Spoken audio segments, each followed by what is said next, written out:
नमस्कार. सोनाली किचनमध्ये खूप मनापासून स्वागत.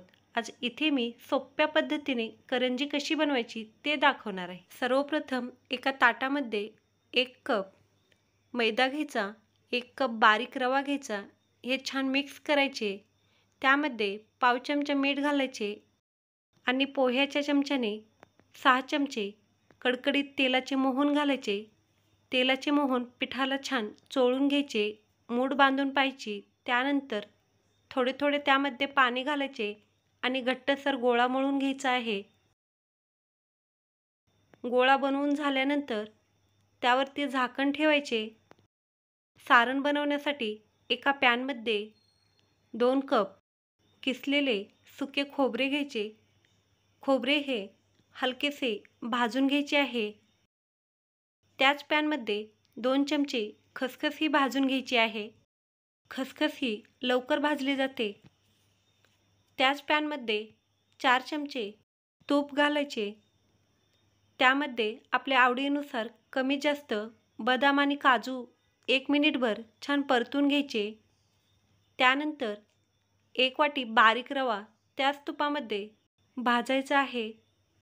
मंद आचेवर रवा हा गुलाबी रंग होईपर्यंत छान भाजायचा आहे. रवा हा जेवढा मंद आचेवर भाजला जाईल तेवढी करंजी ही खाण्यासाठी चविष्ट बनते. रवा भाजून झालेला आहे. थंड झालेले सुके खोबरे हाताने मॅश करायचे. बाऊलमध्ये थंड झालेला रवा काढून घ्यायचा आहे. त्यावरती सुके खोबरे घालायचे. त्यानंतर खसखस घालायची. बदाम आणि काजू मिक्सरला जाडसर फिरवून घेतले आहे तेही घालायचे. वेलची पूड घालायची. 2 वाटी पिठी साखर घालायची. हे सर्व साहित्य आता एकजीव करून घ्यायचे. अशा पद्धतीने सारण तयार आहे. पीठ थोडेसे मळून घ्यायचे. पारीला लावण्यासाठी मैद्याचा थोडासा वापर करणार आहे. लिंबा एवढा गोळा घेऊन पारी छान पोळपाटावरती लाटून घ्यायची. त्यानंतर करंजीच्या साच्यावरती पारी ठेवून घ्यायची आणि त्यामध्ये आवडीनुसार हे सारण घालायचे. त्यानंतर करंजीचा साचा दोन्ही साईडकडून प्रेस करायचा आणि अशा पद्धतीने करंज्या सर्व बनवून घ्यायच्या आहेत. इथे मी तेल अगोदरच गरम करण्यासाठी ठेवले होते. गॅसची फ्लेम मिडियम ठेवायची. गरम तेलामध्ये करंज्या सोडून घ्यायच्या आहेत.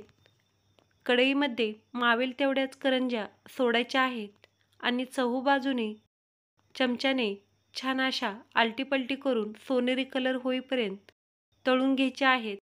अशा पद्धतीने तळून झालेल्या करंज्या एका चाळणीमध्ये काढून घ्यायच्या.